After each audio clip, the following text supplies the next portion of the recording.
আমি অবাক হই কখন জানেন? রোনালদোর কথা ভাবলে, বিটিএস এর কথা ভাবলে। তারা সবাই এদেরকে জানে, এদেরকে চিনে, কিন্তু সালাউদ্দিন আইয়ুবীকে চিনে না, ওমর ইবনে খাত্তাবকে চিনে না। তারা কে ছিলেন তারা সেটাও জানে না। অনেক যুবক আজ বিশ্বব্যাপী জনপ্রিয় ফুটবল তারকা রোনালদো, মেসি এবং কোরিয়ান পপ ব্র্যান্ড বিটিএস এর ফ্যান হয়ে গেছে, তাদের সদস্য হয়ে গেছে। তাদের সদস্য হওয়াতে তারা গর্ব করে, তারা বুক ফুলিয়ে কথা বলে। অথচ সালাউদ্দিন আইয়ুবীকে তারা চিনে না। এটা লজ্জার ব্যাপার নয়? আমি প্রত্যেকটা ভিডিওতে সালাউদ্দিন আইয়ুবী রহিমাহুল্লাহর নাম নেই, শুধুমাত্র আপনাকে জানানোর জন্য, শুধুমাত্র আপনার মাথার খোলস একটু খোলার জন্য। তারপরে যদি আপনারা লজ্জা পান, তারপর যদি আপনারা না শেখেন, না জানেন, তাহলে তার দায়ভার কি আমি নেব?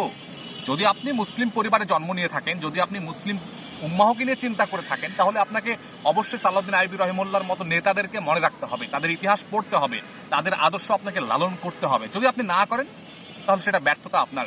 যদি আপনি লালন না করেন তাহলে আপনি দিন শেষে গাইড করতে পারবেন না আপনার সন্তানদেরকে, আপনি আপনার পরের প্রজন্মকে কোনো মেসেজ দিতে পারবেন না। তাহলে সালাউদ্দিন আইয়ুবী রহিমাহুল্লাহ যেই খ্রিস্টানদের হাত থেকে, যেই ইহুদিদের হাত থেকে জেরুজালেমকে মুক্ত করেছিলেন, বাইতুল মাকদিসকে মুক্ত করেছিলেন, যেখানে তিনি ছিলেন অনেক অনেক দিন, যেখানে তিনি থাকার সময় পেটের অবস্থা এমন হয়েছিল, ডাক্তার বলছেন যে আপনি দয়া করে একটু মুরগির মাংস খান, আপনি দয়া করে একটু দুধ, ডিম এগুলো খেয়ে আপনার শরীর ঠিক করুন। তিনি বলেছিলেন, আমি কি বিবাহ করতে এসেছি যে আমি বিলাসবহুল জীবনযাপন করব?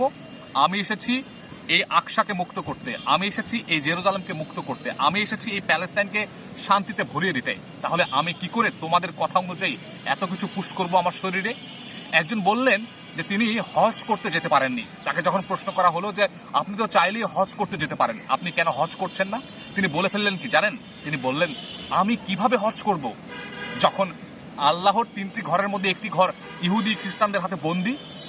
বন্দী থাকা অবস্থায় আমি কি করে আনন্দে গিয়ে হজ করব? এই কথা তিনি বলেছিলেন।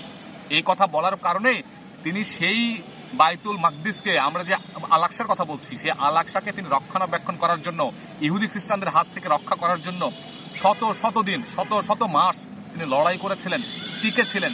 আপনি একবার কল্পনা করেন তো,